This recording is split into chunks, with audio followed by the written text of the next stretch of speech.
नमस्कार दोस्तों, आपका स्वागत है। और आज हम बात करेंगे कि हनुमान चालीसा का उपयोग कहाँ पर एक्चुअली किया जाता है, प्रयोग कहाँ किया जाता है और उसको कैसे हम ज़्यादा प्रभावशाली, इफ़ेक्टिव और जल्दी से आपको रिजल्ट मिले। और ये जो सारी चीज़ें ये थ्योरेटिकल नहीं है, ये प्रैक्टिकल है, ये आप समझ लीजिए।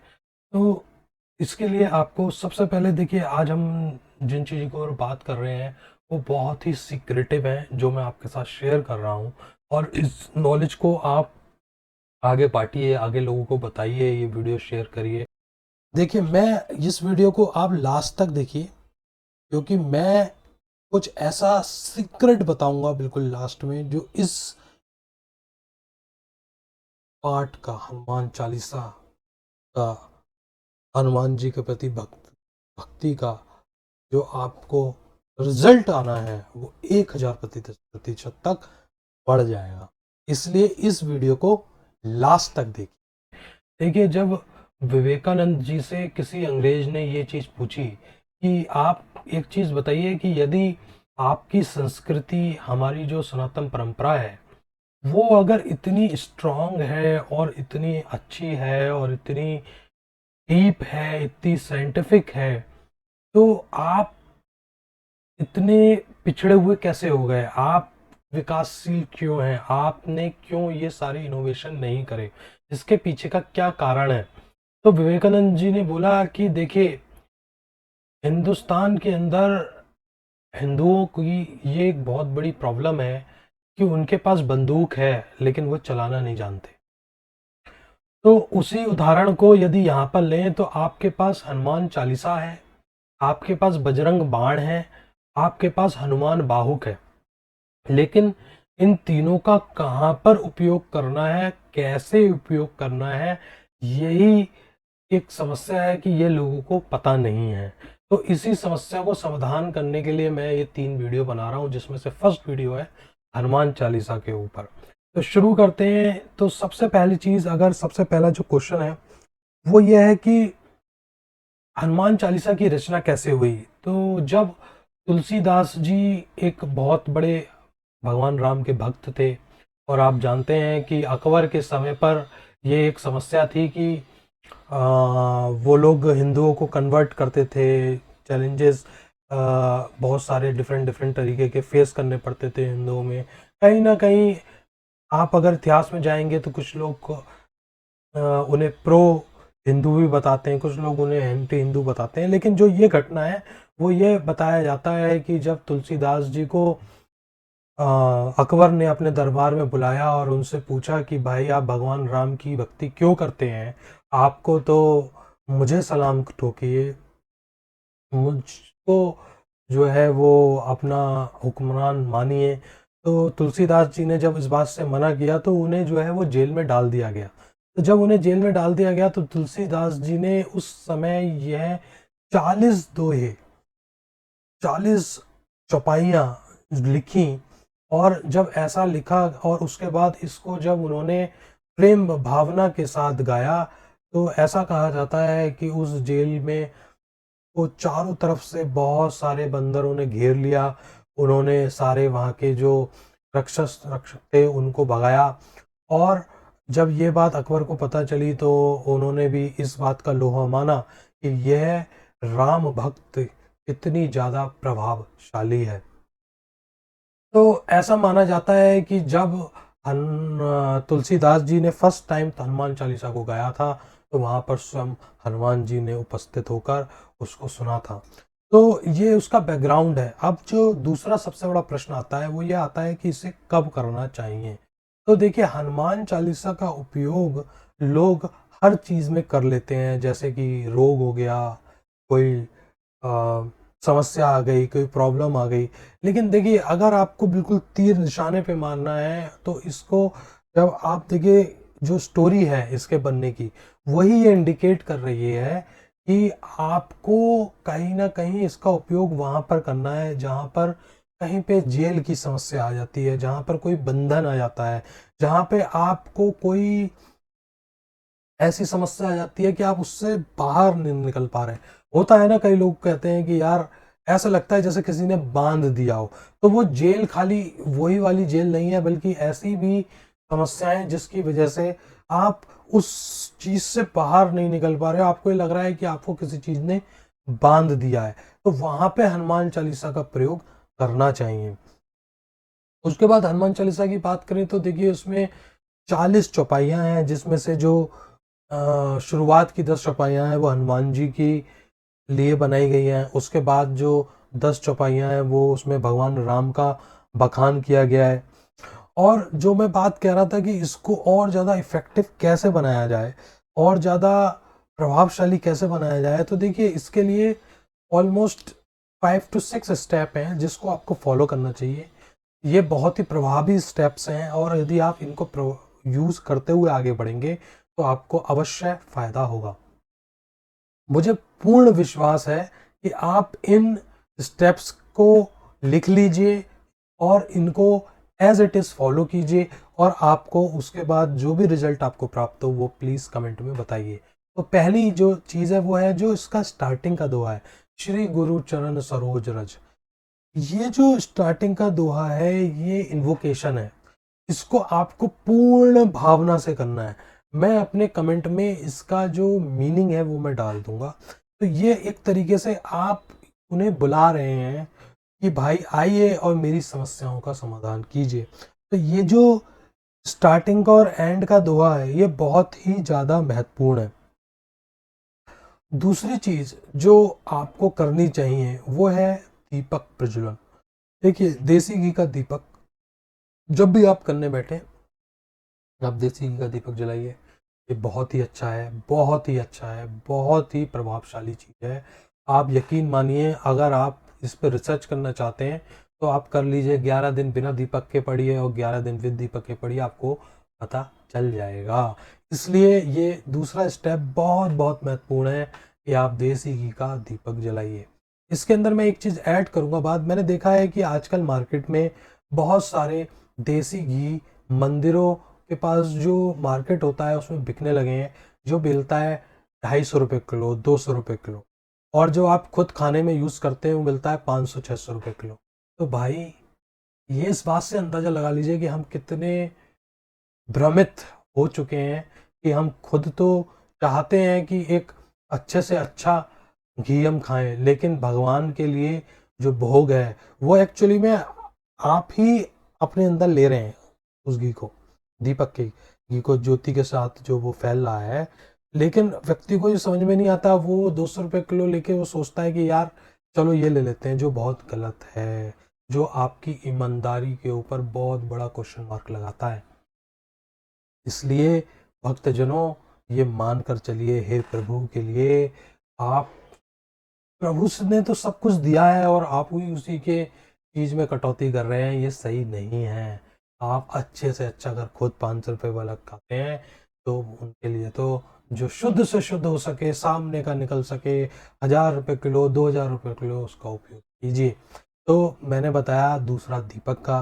तीसरी चीज जो है वो ये, ऐसा तांत्रिक प्रयोग रहता है और ऐसा कहा भी जाता है और आपको बहुत सारे लोग बताएंगे कि आप एक समय निश्चित करिए और एक जगह निश्चित करिए। अगर आप इसको इफेक्टिव बनाना चाहते हैं तो ऐसा ना करें कि आप सुबह एक बार आपने 7 बजे पढ़ लिया, कभी 10 बजे पढ़ लिया, कभी पढ़ा ही नहीं, कभी शाम को पढ़ लिया। ऐसा नहीं, एक स्थान बनाएं पूजा का और एक ही समय पर इसको करें। समय एक ऐसी चीज है कि आजकल के जो परिवेश है, जैसा एनवायरनमेंट है, उसमें थोड़ा चैलेंजिंग हो जाता है एक ही समय में करना, लेकिन यदि आप प्रभावशाली तरीके से करना चाहते हैं तो ये बहुत ही महत्वपूर्ण है। आप एक ही समय पर इसे डेली करें। कितनी बार करना है, क्या करना है, मैं आगे बताऊंगा। इसके बाद इसके अंदर एक क्वेश्चन ये आता है कि बोल कर करें या मन में करें, तो ऐसा कोई प्रावधान कहीं नहीं है। आप बोल के भी कर सकते हैं, आप मन में भी कर सकते हैं। हालांकि जो ज्योतिष है उसके अंदर ये एक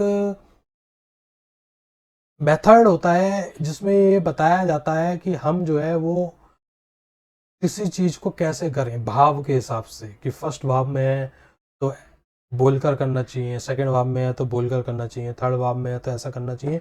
वो हमारे जो हम साइंस ऑफ रेमेडीज का कोर्स कराते हैं उसके अंदर बताते हैं। लेकिन आप यहाँ पर हनुमान चालीसा का उपयोग कैसा भी कर सकते हैं। उसके बाद फिर एक बहुत ही महत्वपूर्ण चीज आती है कि जो क्वेश्चन आता है कि महिलाओं को ये करना चाहिए या नहीं करना चाहिए, ये भी एक क्वेश्चन है। तो देखिए, एक बहुत ही इंपॉर्टेंट चीज मैं आपको ये बता रहा हूँ कि हनुमान जी की जो एक ही जीवन में एक ही स्त्री से जो उनका संबंध रहा है वो है उनकी माता का। तो ऐसे में ये कहा जाता है कि यदि स्त्री उन्हें अपना चाइल्ड मानकर उनकी आराधना करे तो उसका बड़ा ही प्रभाव मिलता है, बड़ा ही अच्छा प्रभाव मिलता है। इसलिए आपसे मैं यही बोलूँगा सभी महिलाओं से कि ऐसा नहीं है कि आपको नहीं करना है, आप करें। और यदि आप इस भावना के साथ करें कि हनुमान जी आपके पुत्र हैं और आपको वो सहायता कर रहे हैं, तो आपको अवश्य ही लाभ होगा। इसके बाद फिर बात करते हैं, जो मैं हर बार बोलता हूँ, बार बार बोलता हूँ कि आपको इसको करने के लिए उद्देश्य होना चाहिए। देखिए, ये जो वीडियो है ये जेनरिक उसके लिए नहीं है, वो तो आप करते रहिए जो आप करते हैं। ये वीडियो मैंने बताई है कि हनुमान चालीसा से आप अपनी उद्देश्य पूर्ति कैसे करें। तो जब आप बात हो रही है उद्देश्य पूर्ण करने की, तो उद्देश्य बताना भी तो पड़ेगा ना हनुमान जी। तो आपको संकल्प लेना है ये कि आपको ये 44 डेज डेली आप देखिए, सबसे अच्छा है सुबह दोपहर शाम, उसके बाद है सुबह शाम, उसके बाद है वन टाइम, आप चाहे सुबह करो या शाम को। लेकिन 44 डेज तक आप करें। आप 44 डेज तक करने का मतलब ये नहीं है कि आपको रिजल्ट 44 दिन बाद ही मिलेगा। देखिए, ये बहुत ही महत्वपूर्ण है समझने के लिए कि 44 डेज क्यों बोला गया है। देखिए, आपको एक चीज़ समझनी पड़ेगी कि आपको ये केवल हनुमान चालीसा में अप्लाई नहीं है बल्कि सब चीज़ों पर अप्लाई है। मोस्टली आपको ऐसा देखने को मिलेगा कि शुरुआत के जब आप स्टार्ट करेंगे तो शुरुआत के 10 दिन आपको लगभग लगभग कोई फायदा ऐसा अनुभव नहीं होगा, फिजिकल या फिर टेंजेबल फायदा आपको अनुभव नहीं होगा। लेकिन जैसे ही आप 10 डेज के बाद आप जाओगे और 20 डेज लगभग लगभग कंप्लीट करने वाले होंगे, तब आपको लगभग 2 4 5% 10% का फायदा देखने को मिलेगा। उसके बाद फिर जब आप और आगे बढ़ोगे 30 40 दिन के आसपास आ जाओगे, तो आपको 40 50% तक रिजल्ट देखने को मिलेंगे टेंजिबल। तो मतलब कहने का यह है कि जब आप इसका प्रयोग करेंगे तो लगभग लगभग 40 डेज प्लस 30 लगभग +5 डेज -5 डेज मान लीजिए 40 में, इसमें आपको लगभग लगभग 50 to 60% तक का आपको रिजल्ट देखने को मिल जाएंगे। जब आपको टेंजिबल रिजल्ट देखने को मिलेंगे तो आप उस चीज को कंटिन्यू करोगे। इसलिए ये बोला गया कि आप एटलीस्ट 44 डेज तो इसको करें। तो मेरा आपसे यही प्रार्थना है कि ये जो आपका 6 स्टेप है जिसमें कि आप संकल्प ले रहे हैं, आप कर रहे हैं, वहां पे आप एटलीस्ट 44 डेज का संकल्प लें। और सुबह दोपहर शाम अगर कर सकते हैं 44 डेज तक, तो सुबह दोपहर शाम करें, एक टाइम कर सकते हैं एक टाइम करें। लेकिन जैसे मैंने पहले बताया कि जगह निश्चित कर लें, समय भी निश्चित कर लें। अच्छा, इसमें एक चीज़ और है, कई लोगों का समय निश्चित नहीं हो पाएगा तो वो कहेंगे यार जब होगा तब करेंगे, मतलब आइडियल सिचुएशन की वेट करते हैं, जो कि एक बहुत बड़ी मूर्खता है। भाई आप स्टार्ट तो करिए। मैं ये कहता हूं कि क्या पता ऊपर वाले की कृपा हो जाए, कौन कह सकता है। इसलिए कभी भी किसी भी चीज को आप इस पार्ट को करने के लिए, किसी भी चीज को अपने करने के लिए रोड़ा मत बनाइए। करिए करिए, इस चीज को इम्प्लीमेंट कर दीजिए आज से अभी जाइए, अभी नहाइए धोइए, दीपक जलाइए, प्रज्वलित करिए, जल रखिए अपने सामने और तावे के लोटे में, और संकल्प लीजिए। संकल्प लेने का भी बड़ा सिंपल तरीका है। हाथ में कुछ चावल ले लीजिए, थोड़ा सा जल ले लीजिए, सिक्का सिक्का रखना है, फूल रखना है, वो आपका ऑप्शनल है। और बोलिए, हिंदी में बोल सकते हैं कि मेरा नाम XYZ है, मेरा गोत्र ये है, मैं फला फला जगह रहता हूँ, और मेरा हे हनुमान जी, मैं आने वाले ऐसे ऐसे इस उद्देश्य के लिए, पूर्ति के लिए ये करूँगा, कृपा मेरी ये ऐसे ऐसे अदा करें बस, और उसको हनुमान जी के चरणों में छोड़ दीजिए, और उसके बाद भक्ति भावना से ये पूरी तरीके से करते रहिए। तो जो मैंने आपको 44 दिन का इफेक्ट बताया, ये हमेशा याद रखिए। देखिए, मेरी पूरी कोशिश रहती है कि आप उस रास्ते पर चलें, क्योंकि जब तक आप चलोगे नहीं ना, कार्य को करोगे नहीं, आपको रिजल्ट नहीं मिलेगा। सबसे बड़ी जो प्रॉब्लम है वो यही है। मैंने देखिए एक चीज सीखी है, knowledge is not a power, implementation of knowledge is a power. आज मैं आपको ये ज्ञान दे रहा हूं, ये सुनने से आपको कोई फायदा नहीं होगा, करने से होगा। तो आप किसी भी चीज को रोड़ा मत बनाइए, और इसको करिए, और करके जो आपको रिजल्ट आए वो कमेंट में मेरे को बताइए। और मुझे पूर्ण विश्वास है कि आप जिस भी उद्देश्य की पूर्ति के लिए यह हनुमान चालीसा करेंगे, आपको उसका 101% रिजल्ट आएगा ही आएगा। तो चलिए, आपका बहुत बहुत धन्यवाद है। यदि आपका और भी कोई प्रश्न है, आप कुछ और जानना चाहते हैं, तो आप कमेंट करिए।